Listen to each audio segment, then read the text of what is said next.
জনগণ বা পাবলিকের জন্য যে টাইমটা খুবই অড টাইম।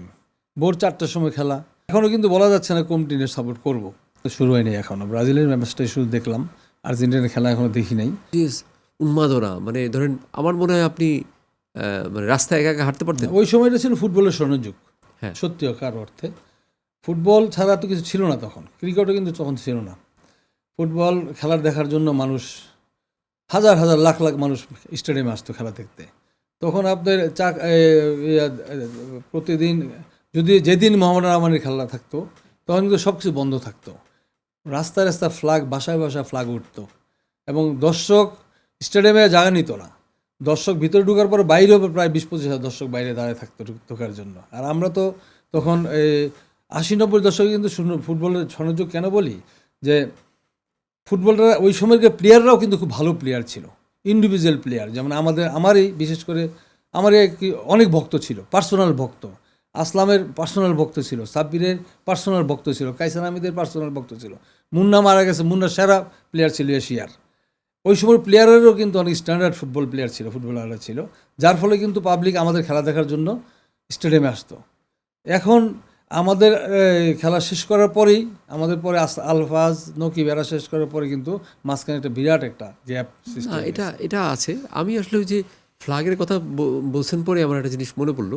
আমরা যেহেতু এখন বিশ্বকাপ ফুটবল শুরু হয়েছে, এই বিশ্বকাপ ফুটবল নিয়ে আমরা একটু আলাপ করব, পরে আমরা আবার আপনার জীবনের মধ্যে চলে যাব, আরও অনেক প্রসঙ্গে আমরা কথা বলবো।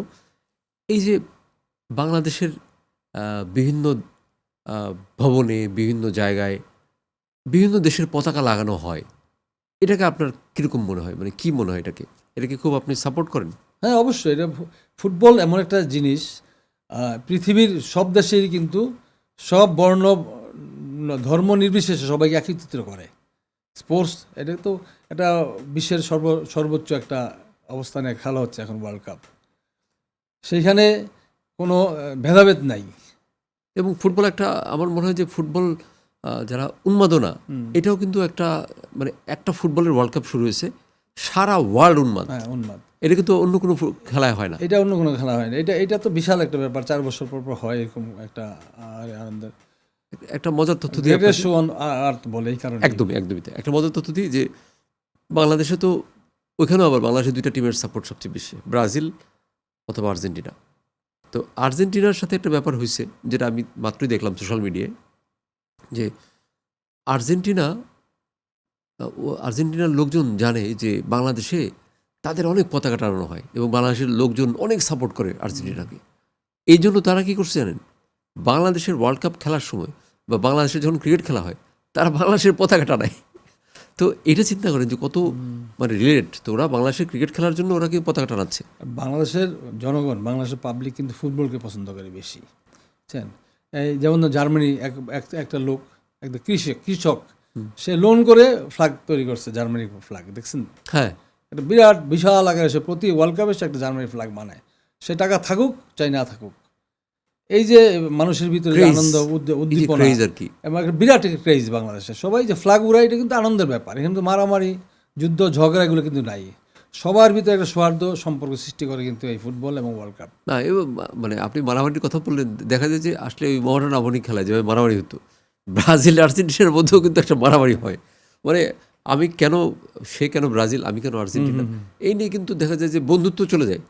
তাই তোর সাথে কথা বলবো না, কারণ তুই ইসের সাপোর্ট করিস, ব্রাজিল করিস। ঘরে ঘরে ঝগড়া হয়, ভাই ঝগড়া হয়, একজনে ব্রাজিল একজন আর্জেন্টিনা। হ্যাঁ, এটা তো একটা আলাদা উন্মাদনা। এই উন্মাদনা তো এবারে 1 মাস ব্যাপী সবাইকে আনন্দ করছে। এবারের যে ওয়ার্ল্ড কাপটা হইতেছে, এবার যে আমরা দেখতেছি, এটা নিয়ে আপনি কীরকম, আপনি এক্সাইটেড কেমন? এইবার ওয়ার্ল্ড কাপটা আসলে এমন একটা টাইমিং, বিশেষ করে আমাদের জন্য, আমাদের বাংলাদেশি জনগণ বা পাবলিকের জন্য, যে টাইমটা খুবই অড টাইম।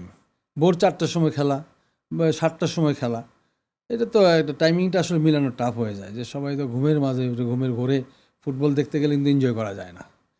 না, 4টা 7টা, এটা যে খেলাগুলো আবার একটু আগে হয়, 12টা দিকে হয়, 11টা, এগুলো ঠিক আছে, 11টা 12টা এগুলো এনজয় করা যায়। কালকে যেমন জার্মানির খেলা 11টা ছিল, সেখানে আমরা এনজয় করেছি। খেলাটা উপভোগ করার জন্য আপনার একটা ফ্রেশ মাইন্ড লাগবে। তো একটা জিনিস এনজয় করতে হলে আপনাকে মন মানসিকতা ভালো থাকতে হবে। ঘুমের ঘোরে তো এনজয় করা যায় না। এই টাইমিংয়ের জন্য একটু সমস্যা আমরা ফিল করছি, আসলে আমিও ফিল করছি। ঠিকমতো অ্যানালাইসিস করা যাচ্ছে না, কোন প্লেয়ারের নাম চিনতে পারতেছি না, ধরতে পারতেছি না, ঘুমের ঘুরে আছি, এটা একটা সমস্যা সত্যিকার অর্থে। আপনি ব্যক্তিগতভাবে কোন টিমের সাপোর্টার? আসলে আমি তো কোচ এবং আমি সাবেক প্লেয়ার এবং এক সংগঠক। এখনও কিন্তু বলা যাচ্ছে না কোন টিমের সাপোর্ট করব। বেসিক্যালি আমরা যখন খেলতাম 82 থেকে শুরু করে, তখন কিন্তু আমরা ব্রাজিলের সাপোর্টার ছিলাম, আমি ছিলাম বিশেষ করে বিকজ অফ সক্রেটিসের মতো প্লেয়ার ছিল, জিকোর মতো প্লেয়ার ছিল, কাফুর মতো প্লেয়ার ছিল, খুব ভালো ভালো প্লেয়ারের কিন্তু ভালো ভালো প্লেয়ার ছিল। অ্যাটাকিং ফুটবল খেলতো তারা খুব। আর খেলা তো সাম্বা ফুটবল, টিকি টাকা ফুটবল খেলতো, খুব ফ্যান্টাস্টিক ফুটবল ছিল তখন। ওদের খেলার পাশাপাশি তখন কিন্তু কেউ ছিল না। এখন আস্তে আস্তে পর্যায়ক্রমে ব্রাজিলের খেলার থেকে ফলো করতে করতে খেলাগুলো এখন কিন্তু কম্বাইন্ড ফুটবল, পাসিং ফুটবল কিন্তু এখন আসছে, কিন্তু স্টার্টিং করে কিন্তু ব্রাজিলের যে সুপার প্লেয়াররা ছিল দেখার মতো, রোনাল্ডিনো, কাফু, সক্রেটিস, খুব ভালো ভালো প্লেয়ারের সম্পূর্ণ মান ছিল, এক্সাইটেড ছিল এবং ওদের খেলার ভিতরে মানে ডিফারেন্ট টাইপের খেলা ছিল, জাদুঘরের মতো খেলা খেলতো ওরা। তখন থেকে আমার খেলা স্টার্ট করি, আমরাও খেলা স্টার্ট করি তখন 82 থেকে। তখন ওই ওদের খেলা দেখতে দেখতে আমরা ব্রাজিলেই রয়ে গেছি, এখনও ব্রাজিল সাপোর্ট করি। যদিও ব্রাজিল এখন ভালো করছে না, তারপর কিন্তু 5 বছরের চ্যাম্পিয়ন, ওয়ার্ল্ড কাপ চ্যাম্পিয়ন তারা। এখন গত বছর ওয়ার্ল্ড কাপ ভালো করতে পারে না, এই বছর প্রথম দিকে ফার্স্ট ম্যাচ দেখলাম খুব একটা ভালো করছে না। তবে দেখা যাক, ব্রাজিল হয়তো ভালো করবে। তো আর্জেন্টিনা তো মনে হচ্ছে যে মানে আর্জেন্টিনার যারা সাপোর্টার তারা বলতেছে যে এবার আর্জেন্টিনা যা খেলবে ব্রাজিল কেউ পাত্তেই পাবে না। তো এটা কি আপনার মনে হয় যে না, আমার মনে হয় এই যে এটা বলা ঠিক না, বিকজ খেলাগুলো তো এখন দেখিনি, সব খেলা বড় বড় খেলাগুলো শুরু হয়নি এখনও। ব্রাজিলের ম্যাচটাই শুরু দেখলাম, আর্জেন্টিনার খেলা এখনও দেখি নাই, জার্মানির খেলা দেখলাম। মোটামুটি এই কতগুলো টিমের ভিতরে থাকবে। তারপরেও মরক্কো যে খেলা খেলছে ওই দিন ব্রাজিলের এগেনস্টে, ফ্যান্টাস্টিক খেলা, সবাই উপভোগ করছে। মরক্কো গতবারের কিন্তু সেমিফাইনালের টিম, সেই ক্ষেত্রে মরক্কোর টিম খুব ভালো, এই টিমকে ফালাই দেওয়া যাবে না, অনেক শক্তিশালী টিম এবং ওদের খেলার স্টাইল ইজ ডিফারেন্ট। বিশেষ করে right full back, left foot back দুইজন যে খেলে একটা টিমের, এই দুজনের খেলা, ওভারল্যাপিং, আবার যাওয়া আসা, ফ্যান্টাস্টিক। এই কারণেই আমি টোটাল মরক্কো টিমের আমি দেখলাম যে যতগুলো খেলা দেখলাম মরক্কো টিম ভালো ফুটবল খেলেছে। পাশাপাশি জার্মান টিম কালকে ভালো খেলেছে, 7 গোলে জিতা তো ডিফারেন্ট ব্যাপার। জার্মান টিমের খেলা খুব ভালো, 7-1 গোলে জিতলো কালকে। জার্মান টিমের খেলাও আমার খুব ভালো লেগেছে, অনেক ভালো ফুটবল খেলেছে এবং অনেক শখে ফুটবল খেলেছে। দেখা যাক এটা ধরে রাখতে পারবে কিনা লাস্ট পর্যন্ত। অনেক বড় টুর্নামেন্ট, 48টা দেশের খেলা, তারপরে সেকেন্ড রাউন্ড 32 রাউন্ড, 16, 8, আবার সেমিফাইনাল, ফাইনাল, অনেক বড় একটা লম্বা একটা চওড়া পার হয়ে। তারপর আপনি তো ধরেন মানে আপনি একজন নামী ফুটবলার এবং আপনি তো এগুলো বোঝেন, প্রেডিকশন তো বোঝেন। আপনার কাছে প্রেডিকশন কি মনে হয় যে এবার চ্যাম্পিয়ন কে হবে, যেহেতু খেলা হচ্ছে আমেরিকাতে? সেটা বললাম না আপনাকে, এখনো কিছু বলা যাচ্ছে না, যেহেতু এখনো আমি